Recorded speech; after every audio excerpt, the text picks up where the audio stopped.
Bien, como dijimos, aquí estamos con Ramón Tejada Holguín y bueno, en todos estos días tendremos que seguir hablando del Plan Nacional de Regularización, porque bueno, siempre hay que tener un tema.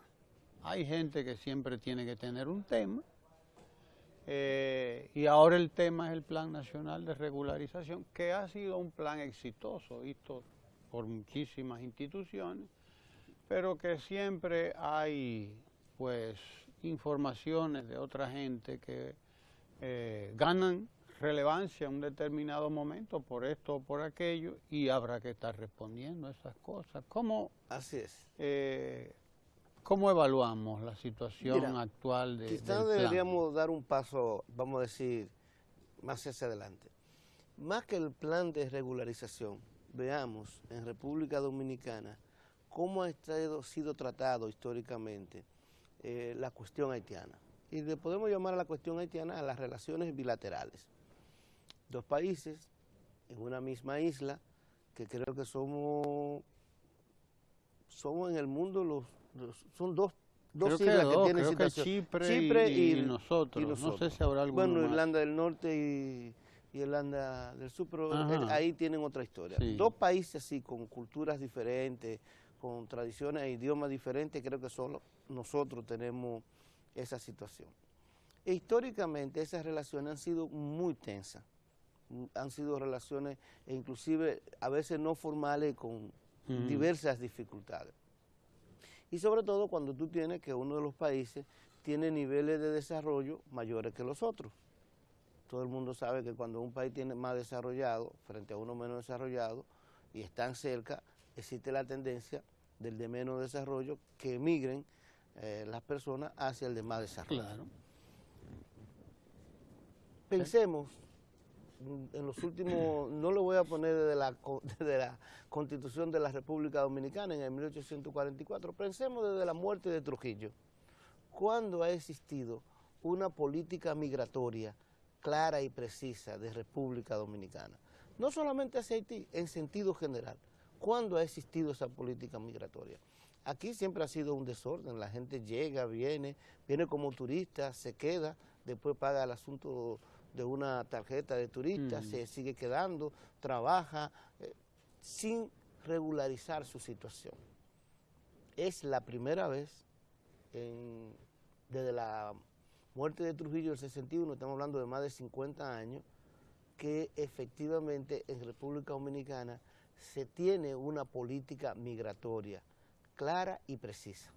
Nunca en República Dominicana había existido, como existen ahora, cerca de 300 y pico de miles de personas regularizadas con papeles, 288.000 que fueron regularizadas en el proceso y además de eso, alrededor de 100.000 que ya tenían sus papeles o que fueron captados a través de la relación con el grupo de la gente que trabaja en el banano, que trabaja en la caña, etcétera, etcétera.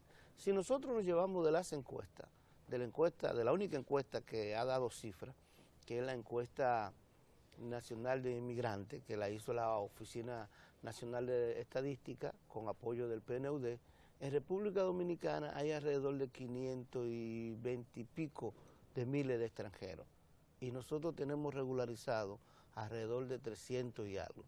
Es decir, estamos hablando que más del 60 y pico por ciento, 65, casi 70% de los extranjeros tienen papeles y sabemos que están aquí en el país. Eso nunca había existido en República Dominicana. Ese es el primer elemento que tenemos que ver. Por otro lado, en ese plano se han dado unos cuestionamientos a nivel internacional sobre este elemento de las repatriaciones. Parten muchos de esos cuestionamientos de una confusión absoluta. Primero que nada, ningún país del mundo puede meterse en la política migratoria de otro país. Eso es absolutamente inaceptable. Nosotros no nos metemos con lo que ocurre en Bahamas, con campos que tienen prácticamente de concentración de haitianos, o en propia Dominica y en el propio Vicente y Granadina, que han expulsado haitianos, que lo han devuelto a sus países de origen porque están irregulares. Eso es correcto en toda parte del mundo, sí, claro, y todo el mundo lo hace. Entonces es inaceptable el cuestionamiento que hay hacia la política migratoria, sobre todo cuando tomamos en cuenta esta historia que acabo de hacer, que es la primera vez que un país en República Dominicana tenemos ese tipo de política migratoria clara y precisa. El problema está ocurriendo porque se está dando una confusión que es de otras dificultades que nosotros tenemos con el vecino país. ¿Cuál es esa? El problema viene porque hay un grupo de personas que nació en República Dominicana de padres irregulares, y recordemos que acabo de decir que desde hace 50 años aquí la gente entraba y no tenía papeles, sí. Prácticamente todo el mundo es legal. Hubo personas que tuvo hijos aquí, y esas personas que tuvieron hijos aquí, al estar irregular, existía un debate en República Dominicana de si un hijo de un irregular era dominicano o no era dominicano. Ojo, tiene que ser los dos padres irregulares. Si tiene un solo padre dominicano, ya es dominicano de por sí. Entonces, ahí se armó otro debate. Bueno, ¿qué pasa con esta persona? Hubo una sentencia del Tribunal Constitucional que decidió que no eran dominicanos. Bueno, de ahí viene la discusión. ¿Son estas personas dominicanas o no son dominicanas? Precisamente, el Poder Ejecutivo y el Poder Legislativo, sobre todo el Poder Ejecutivo, lograron pasar una ley que decía, muchas de estas personas fueron inscritas en la Junta Central Electoral, y al ser inscritas en la Junta Central Electoral, tenían sus papeles. Entonces, ¿cómo quitarle a una persona un papel que ya tenía? Y la decisión fue simple. Todo el que fue inscrito en la Junta Central Electoral y tiene un acta de nacimiento es dominicano. Y ya, entonces ahí tampoco hay ningún problema, no hay caso, como ellos llaman, de apatridia. Una parte de esa gente no tenía acta de nacimiento porque no había sido declarada. Pues la misma ley le dio la oportunidad y la posibilidad a esas personas de que, primero que nada, se inscribieran en el libro de extranjería y en 2 años podían ser nacionales dominicanos. Tampoco hay caso de apatridia. Al contrario, República Dominicana ha permitido que estas personas accedan a la nacionalidad. Entonces, en eso, digamos, son 3 procesos diferentes.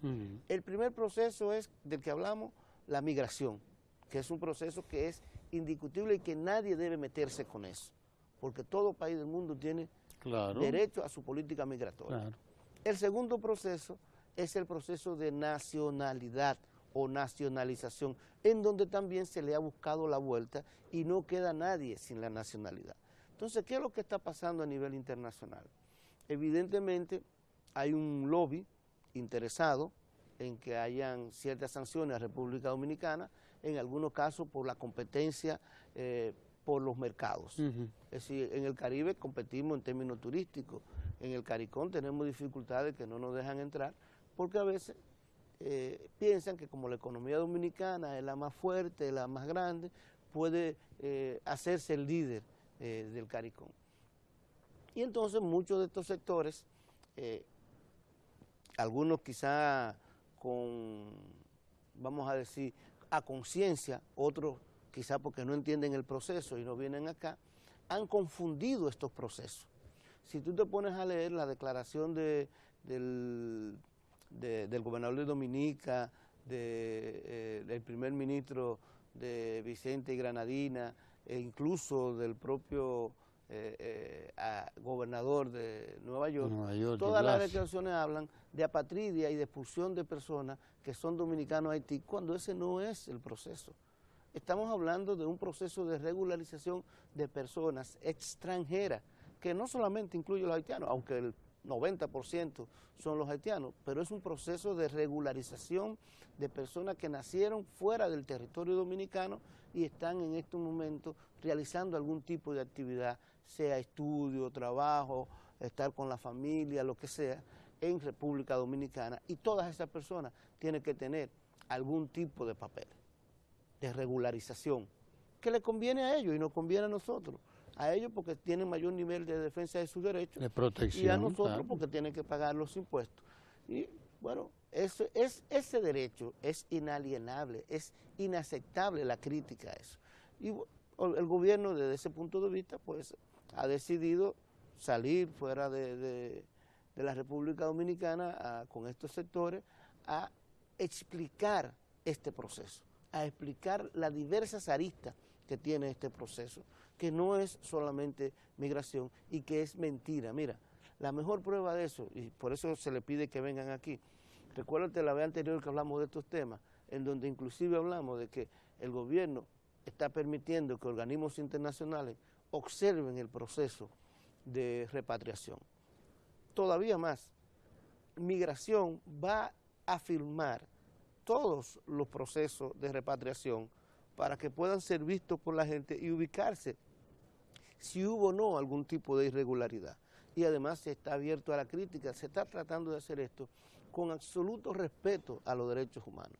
Lo que es inaceptable es que se siga diciendo que nosotros estamos expulsando dominicanas y dominicanas porque es absolutamente mentira. Y la mejor prueba es que no hay una sola persona que tú puedas presentar diciendo que está en esa condición. Tú sostienes que hay algo que no se ve detrás de todo esto, que tiene que ver con cuestiones ya de otra naturaleza que no son migratorias. Hay, digamos, varias vertientes. Una, que es evidente, hay un lobby, porque ese tipo de cosas que tú logres, que el New York Times, que los principales periódicos, que algunas autoridades se pronuncien de esta manera, no es casual, y menos en un momento tan coordinado. Entonces, hay un lobby evidente que puede tener que ver con competencia política. Pero lo indignante es que actúan sobre base de informaciones erradas. Ahí es que voy, el lobby hace esto, y hay otros sectores que tienen preocupaciones legítimas sobre los derechos humanos, hay que decirle, tienen una tradición de defensa de los derechos humanos, pero lamentablemente están hablando sin estar aquí y sin estar viendo el proceso. Y además en un proceso en el que se le ha dado todas las facilidades a quien sea para darle todas las informaciones disponibles. Bien. Seguiremos hablando de esto porque esto no se acaba aquí, es como decía Bob Canel, esto se pone bueno. O sea, no se vaya, que esto se pone bueno. Tendremos más días que hablar sobre que ya, bueno, el Plan Nacional de Regularización sigue los canales normales, habituales, pero habrá gente que siga opinando y habrá que seguir respondiendo, contestando, porque hay que defender a la República Dominicana y a un plan que realmente ha sido modélico. O sea, que ese era el otro tema. Yo sé que nos van a seguir haciendo la seña del queche porque ya terminó el tiempo, pero era un tema que quería tratar efectivamente. Que además con eso hay que tener cuidado y tenemos que tener cuidado nosotros mismos los dominicanos, las organizaciones que trabajan los derechos humanos de la manera legítima y todo esto, en provocar que una situación de esta motive a ciertos sectores a boicotear productos dominicanos, turismo dominicano o la economía dominicana, porque a fin de cuentas en esa tesitura vamos a perder todo, pero quienes más van a perder son precisamente los sectores más pobres que dice defender y a sectores como los propios trabajadores haitianos que están en el banano orgánico, en el café orgánico, que van a ser los primeros que pueden verse afectados por boicot de esa naturaleza. Exacto. Gracias por estar ahí con nosotros, pero quédese que ahora viene nuestra sección Ecomundo con el economista Lucas Vicens. Quédese ahí, no se vaya.